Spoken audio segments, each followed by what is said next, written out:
continuing with the last feast of Harlequin. 3. And now I have a confession to make. Despite my reasons for being enthusiastic about Marika and its mysteries, especially its relationship to both Thos and my own deepest concerns as a scholar, I contemplated the days ahead of me with no more than a feeling of frigid numbness and often with a sense of profound depression. Yet I had no reason to be surprised at this emotional state, which had little relevance to the outward events in my life but was determined by inward conditions that worked according to their own, quite enigmatic, seasons and cycles. For many years, at least since my university days, I have suffered from this dark malady, this recurrent despondency in which I would become buried when it came time for the earth to grow cold and bare and the skies heavy with shadows. Nevertheless, I pursued my plans, though somewhat mechanically, to visit Marika during its festival days, for I superstitiously hoped that this activity might diminish the weight of my seasonal despair. In Marika would be parades and parties and the opportunity to play the clown once again. For weeks in advance I practiced my art, even perfecting a new feat of juggling magic, which was my special forte in foolery. I had my costumes cleaned, purchased fresh makeup, and was ready. I received permission from the university to cancel some of my classes prior to the holiday, explaining the nature of my project and the necessity of arriving in the town a few days before the festival began, in order to do some preliminary research, establish informants, and so on. Actually, my plan was to postpone any formal inquiry until after the festival and to involve myself beforehand as much as possible in its activities. I would, of course, keep a journal during this time. There was one resource I did want to consult, however. Specifically, I returned to that outstate library to examine those issues of the Marika Courier dating from December 2 decades ago. One story in particular confirmed a point Thos made in the Harlequin article, though the event it chronicled must have taken place after Thos had written his study. The Courier story appeared 2 weeks after the festival had ended for that year and was concerned with the disappearance of a woman named Elizabeth Beadle, the wife of Samuel Beadle, a hotel owner in Marika. The county authorities speculated that this was another instance of the holiday suicides which seemed to occur with inordinate seasonal regularity in the Marika region. Thos documented this phenomenon in his Harlequin article, though I suspect that today these deaths would be neatly categorized under the heading seasonal affective disorder. In any case, the authorities searched a half-frozen lake near the outskirts of Marika where they had found many successful suicides in years past. This year, however, no body was discovered. Alongside the article was a picture of Elizabeth Beadle. Even in the grainy microfilm reproduction one could detect a certain vibrancy and vitality in Mrs. Beadle's face. That a hypothesis of holiday suicide should be so readily posited to explain her disappearance seemed strange and in some way unjust. Thos, in his brief article, wrote that every year changes occurred of a moral or spiritual cast which seemed to affect Marika along with the usual winter metamorphosis. He was not precise about its origin or nature but stated, in typically mystifying fashion, that the effect of the subseason on the town was conspicuously negative. In addition to the number of suicides actually accomplished during this time, there was also a rise in treatment of hypochondriacal conditions, which was how the medical men of 20 years past characterized these cases in discussions with Thos. This state of affairs would gradually worsen and finally reach a climax during the days scheduled for the Marika festival. Thos speculated that given the secretive nature of small towns, the situation was probably even more intensely pronounced than casual investigation could reveal. The connection between the festival and this insidious subseasonal climate in Morocco was a point on which Thos did not come to any rigid conclusions. He did write, nevertheless, that these two climatic aspects had had a parallel existence in the town's history as far back as available records could document. A late 19th century history of Morocco County speaks of the town by its original name of New Kalstead, and castigates the townspeople for holding a ribald and soulless feast to the exclusion of normal Christmas observances. Thos comments that the historian had mistakenly fused two distinct aspects of the season, their actual relationship being essentially antagonistic. The Harlequin article did not trace the festival to its earliest appearance. This may not have been possible, though Thos emphasized the New England origins of Morocco's founders. The festival, therefore, was one imported from this region and could reasonably be extended at least a century. That is, if it had not been brought over from the Old World, in which case its roots would become indefinite until further research could be done. Surely Thos's allusion to the Syrian Gnostics suggested the latter possibility could not entirely be ruled out. But it seemed to be the festival's link to New England that nourished Thos's speculations. He wrote of this patch of geography as if it were an acceptable place to end the search. For him, the very words New England seemed to be stripped of all traditional connotations and had come to imply nothing less than a gateway to all lands, both known and suspected, and even to ages beyond the civilized history of the region. Having been educated partly in New England, I could somewhat understand this sentimental exaggeration, for indeed there are places that seem archaic beyond chronological measure, appearing to transcend relative standards of time and achieving a kind of absolute antiquity which cannot be logically fathomed. But how this vague suggestion related to a small town in the Midwest I could not imagine. Thos himself observed that the residents of Morocco did not betray any mysteriously primitive consciousness. On the contrary, they appeared superficially unaware of the genesis of their winter merrymaking. That such a tradition had endured through the years, however, even eclipsing the conventional Christmas holiday, revealed a profound awareness of the festival's meaning and function. I cannot deny that what I had learned about the Morocco festival inspired me with a trite sense of fate, especially given the involvement of such an important figure from my past as Thos. It was the first time in my academic career that I knew myself to be better suited than anyone else to discern the true meaning of scattered data, even if I could only attribute this special authority to chance circumstances. Nevertheless, as I sat in that library on a morning in mid-December, I doubted for a moment the wisdom of setting out for Morocco rather than returning home, where the more familiar rite de passage of winter depression awaited me. My original scheme was to avoid the cyclical blues the season held for me, but it seemed this was also a part of the history of Morocco, only on a much larger scale. My emotional instability, however, was exactly what qualified me most for the particular field work ahead, though I did not take pride or consolation in the fact. And to retreat would have been to deny myself an opportunity that might never offer itself again. In retrospect, there seems to have been no fortuitous resolution to the decision I had to make. As it happened, I went ahead to the town. 4.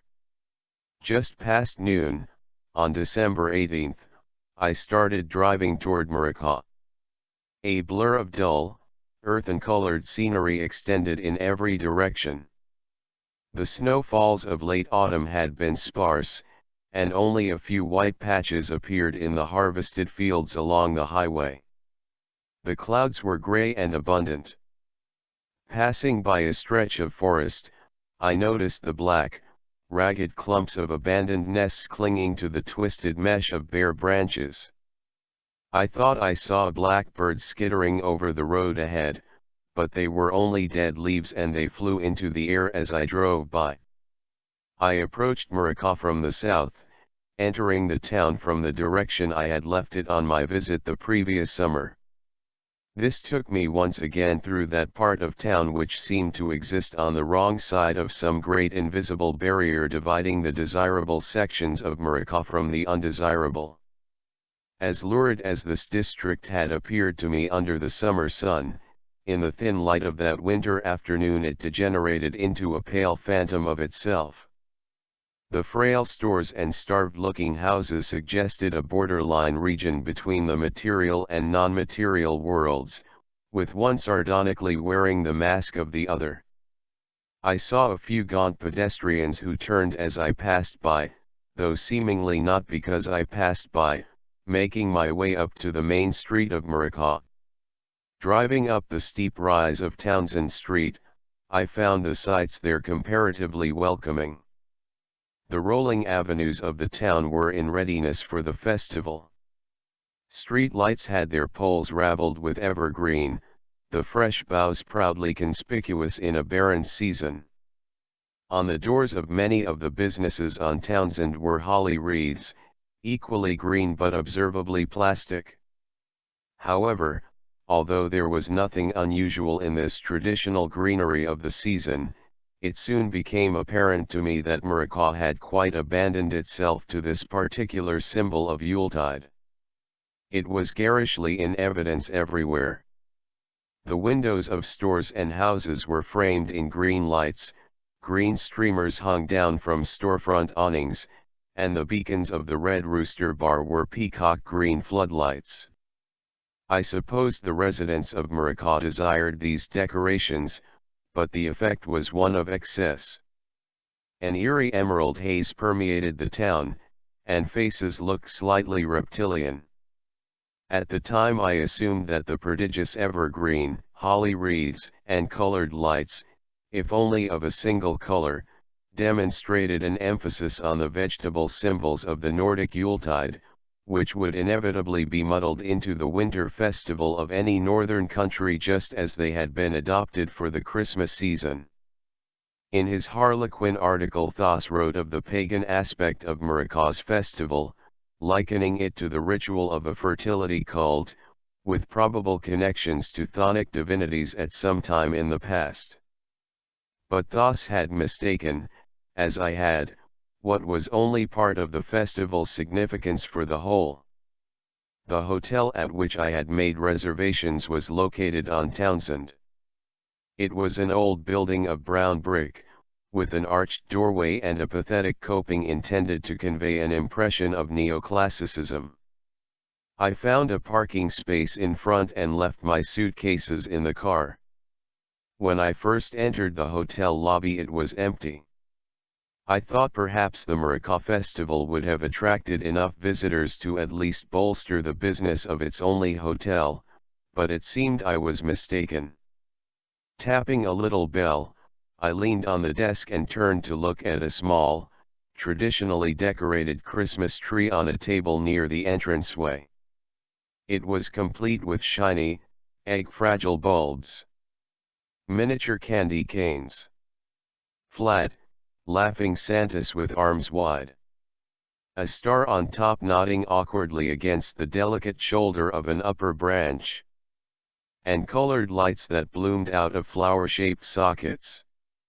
For some reason this seemed to me a sorry little piece. "May I help you?" said a young woman arriving from a room adjacent to the lobby. I must have been staring rather intently at her, for she looked away and seemed quite uneasy. I could hardly imagine what to say to her or how to explain what I was thinking. In person she immediately radiated a chilling brilliance of manner and expression. But if this woman had not committed suicide 20 years before, as the newspaper article had suggested, neither had she aged in that time. "Sarah," called a masculine voice from the invisible heights of a stairway. A tall, middle-aged man came down the steps. "I thought you were in your room," said the man, whom I took to be Samuel Beadle. "Sarah, not Elizabeth." Beadle glanced sideways in my direction to indicate to her father that she was conducting the business of the hotel. Beadle apologized to me, and then excused the two of them for a moment while they went off to one side to continue their exchange. I smiled and pretended everything was normal, while trying to remain within earshot of their conversation. They spoke in tones that suggested their conflict was a familiar one, Beadle's overprotective concern with his daughter's whereabouts and Sarah's frustrated understanding of certain restrictions placed upon her. The conversation ended, and Sarah ascended the stairs, turning for a moment to give me a facial pantomime of apology for the unprofessional scene that had just taken place. "Now, sir, what can I do for you?" Beadle asked, almost demanded. "Yes, I have a reservation. Actually, I'm a day early, if that doesn't present a problem." I gave the hotel the benefit of the doubt that its business might have been secretly flourishing. "No problem at all, sir," he said, presenting me with the registration form, and then a brass-colored key dangling from a plastic disc bearing the number 44. "Luggage?" "Yes, it's in my car." "I'll give you a hand with that." While Beadle was settling me in my fourth-floor room, it seemed an opportune moment to broach the subject of the festival, the holiday suicides, and perhaps, depending upon his reaction, the fate of his wife. I needed a respondent who had lived in the town for a good many years and who could enlighten me about the attitude of Moravians toward their season of sea green lights. "This is just fine," I said about the clean but somber room. "Nice view. I can see the bright green lights of Morocco just fine from up here. Is the town usually all decked out like this?" "For the festival, I mean." "Yes, sir, for the festival," he replied mechanically. "I imagine you'll probably be getting quite a few of us out-of-towners in the next couple days." "Could be. Is there anything else?" "Yes, there is. I wonder if you could tell me something about the festivities." "Such as?" "Well, you know, the clowns and so forth." "Only clowns here are the ones that well, picked out, I suppose you would say." "I don't understand." "Excuse me, sir. I'm very busy right now." "Is there anything else?" I could think of nothing at the moment to perpetuate our conversation. Beadle wished me a good stay and left. I unpacked my suitcases. In addition to regular clothing, I had also brought along some of the items from my clown's wardrobe. Beadle's comment that the clowns of Morocco were picked out left me wondering exactly what purpose these street masqueraders served in the festival. The clown figure has had so many meanings in different times and cultures. The jolly, well-loved joker familiar to most people is actually but one aspect of this protean creature. Madmen, hunchbacks, amputees, and other abnormals were once considered natural clowns. They were elected to fulfill a comic role which could allow others to see them as ludicrous rather than as terrible reminders of the forces of disorder in the world. But sometimes a cheerless jester was required to draw attention to this same disorder, as in the case of King Lear's morbid and honest fool, who of course was eventually hanged, and so much for his clownish wisdom. Clowns have often had ambiguous and sometimes contradictory roles to play.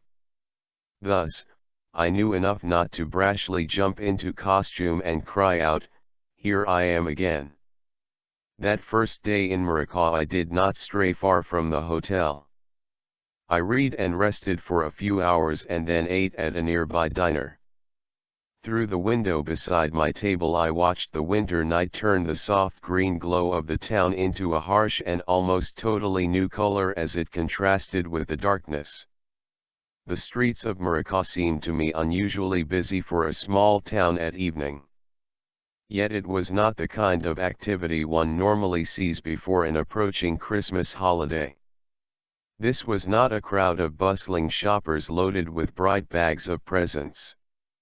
Their arms were empty, their hands shoved deep in their pockets against the cold, which nevertheless had not driven them to the solitude of their presumably warm houses. I watched them enter and exit store after store without buying anything. Many merchants remained open late, and even the places that were closed had left their neon signs illuminated. The faces that passed the window of the diner were possibly just stiffened by the cold, I thought. Frozen into deep frowns and nothing else. In the same window I saw the reflection of my own face. It was not the face of an adept clown. It was slack and flabby and at that moment seemed the face of someone less than alive.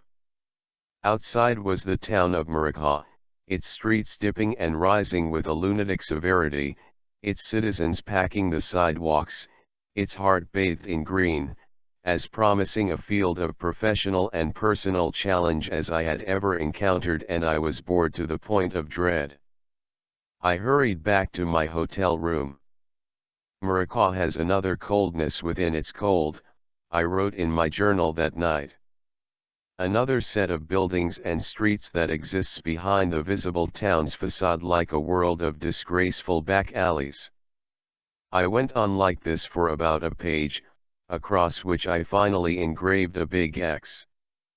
Then I went to bed. In the morning I left my car at the hotel and walked toward the main business district a few blocks away. Mingling with the good people of Maracay seemed like the proper thing to do at that point in my scientific sojourn. But as I began laboriously walking up Townsend, the sidewalks were cramped with wandering pedestrians.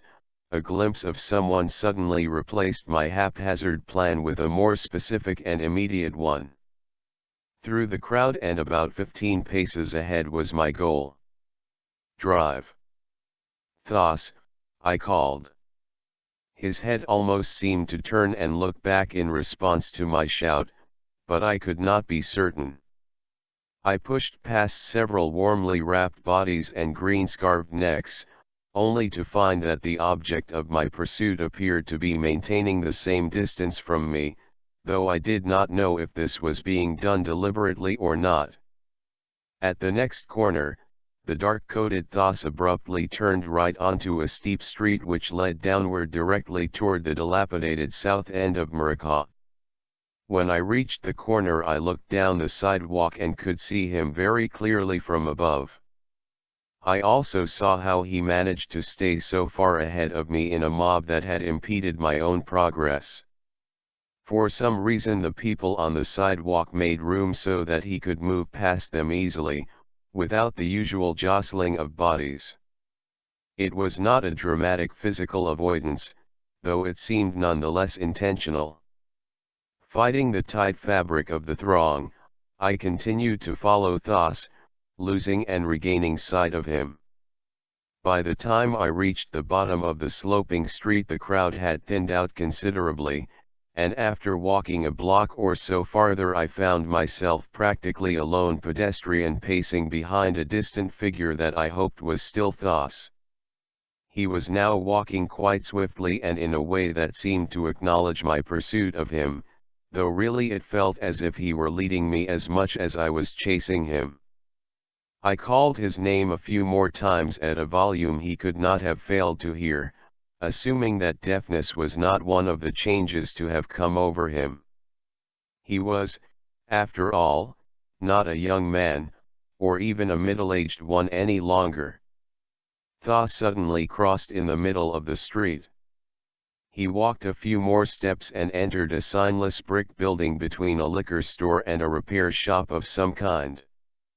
In the Harlequin article Thos had mentioned that the people living in this section of Maracay maintained their own businesses, and that these were patronized almost exclusively by residents of the area.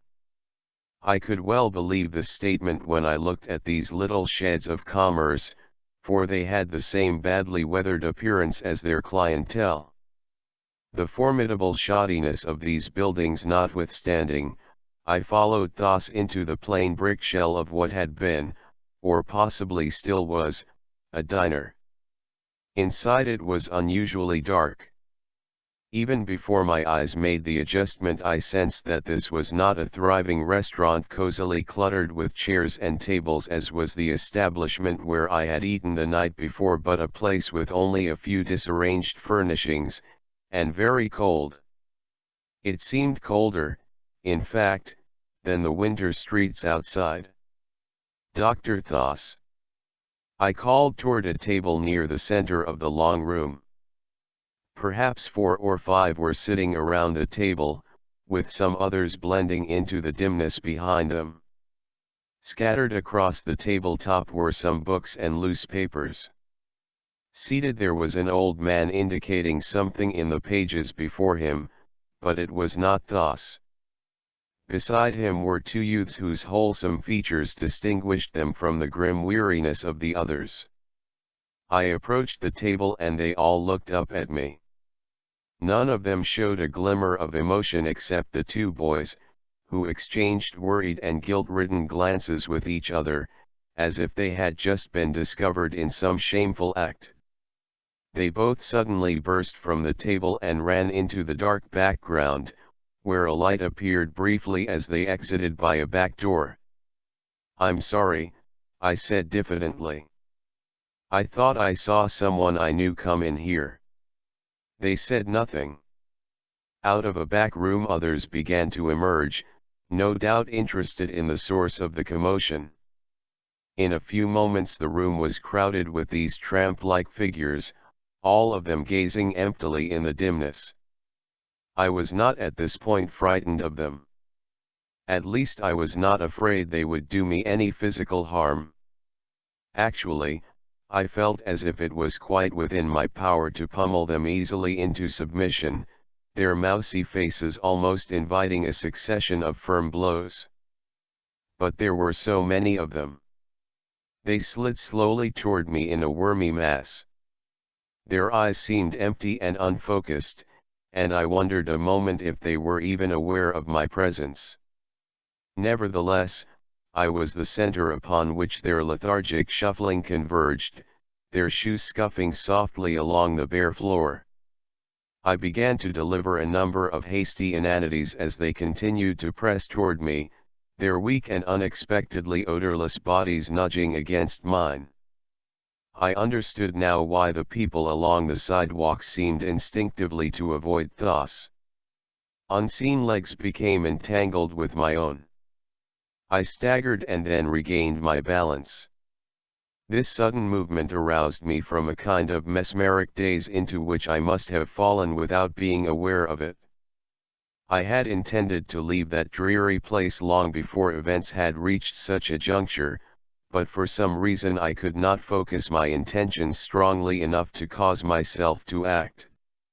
My mind had been drifting farther away as these abject things approached. In a sudden surge of panic I pushed through their soft ranks and was outside.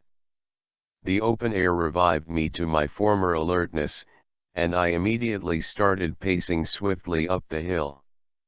I was no longer sure that I had not simply imagined what had seemed, and at the same time did not seem, like a perilous moment.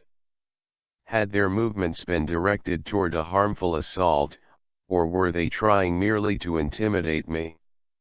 As I reached the green-glazed main street of Maracaw, I really could not determine what had just happened. The sidewalks were still jammed with a multitude of pedestrians, who now seemed more lively than they had been only a short time before. There was a kind of vitality that could only be attributed to the imminent festivities. A group of young men had begun celebrating prematurely and strode noisily across the street at midpoint, obviously intoxicated. From the laughter and joking among the still sober citizens I gathered that, Mardi Gras style, public drunkenness was within the traditions of this winter festival. I looked for anything to indicate the beginnings of the street masquerade, but saw nothing, no brightly garbed harlequins or snow-white pierrots. Were the ceremonies even now in preparation for the coronation of the Winter Queen? The Winter Queen, I wrote in my journal. Figure of fertility invested with symbolic powers of revival and prosperity. Elected in the manner of a high school prom queen.